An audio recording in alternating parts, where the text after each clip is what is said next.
একটা কথা খুব দুঃখের সাথে বলতে হয় যে এই দেশের জন্য জীবন দেওয়া, এই দেশের জন্য কাজ করা একদম বোকামি। ধনীরা রুটি দেয় আর গরিবেরা দেয় তাদের ছেলেদের। যুদ্ধ শেষ হলে রাজনীতিবিদরা হাত মেলায়, ধনীরা রুটির দাম বাড়ায় আর গরিবেরা খুঁজে তার ছেলেদের কবর। তার জল জ্যান্ত প্রমাণ আমরা। আমার ভাই বীর শহীদ মোহাম্মদ সোহেল রানা, যার শেষ দেখাটুকু আমরা দেখতে পারি নাই, এক মুঠো মাটিও কবর দিতে পারি নাই পরিবারের কেউ। এমনকি দীর্ঘ ১.৫ বছর পর আমার ভাইয়ের ডিএনএ টেস্টের মাধ্যমে আমার ভাইয়ের কবরের সন্ধান পাই, শুধু পাই হাড্ডি। এই দেশের জন্য আপনি কাজ করবেন, আপনি জীবন দিবেন, দিন শেষে আপনাকে হত্যা করা হবে। আর আপনার হত্যার এই বিচারের জন্য আপনার পরিবার দাঁড়ে দাঁড়ে ঘুরবে, কিন্তু আপনার ওই স্বজনের হত্যার বিচার করবে না। স্বৈরাচার পালিয়ে গেছে, আরেকজন আসছে উড়ে এসে, এখন বর্তমানে সরকার হয়েছে, তিনি কেন জুলাই সনদ মানে না? এখন প্রত্যেকটা সেক্টরে এখনও কেন আওয়ামী লীগের দোসররা এখনও কেন বহাল আছে? এটা আমি জানতে চাই।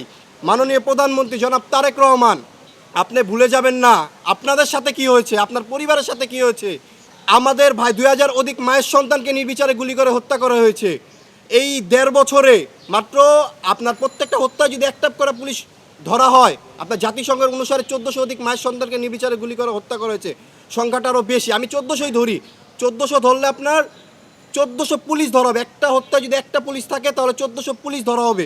সেখানে এই ১.৫ বছরে ৬১টা পুলিশ ধরা হয়েছে। তাহলে বলেন বিচার কিভাবে পাবো? আমাদের ওসমান হাদি ভাই, আমাদের ভাইদের হত্যার বিচার চাইতে চাইতে তার বিচার আজকে আমরা চাইতেছি, তাকে হত্যা করা হয়েছে। এই বাংলাদেশে কখনো বিচার হবে না। এই বাংলাদেশের জন্য যদি আপনি বাংলাদেশের জন্য যদি কাজ করতে চান, এই বাংলাদেশের জন্য যদি ইনসাফ কায়েম করতে চান, তাহলে আপনাকে হত্যা করা হবে। এই আকিব আবদুল্লাহ ভাই, এই ভাই আমাদের জন্য অনেক করতেছে।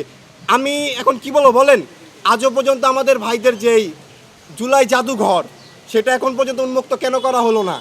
এখনও কেন ফেসিস্টের দোসররা প্রত্যেকটা দপ্তরে দপ্তরে বসে আছে?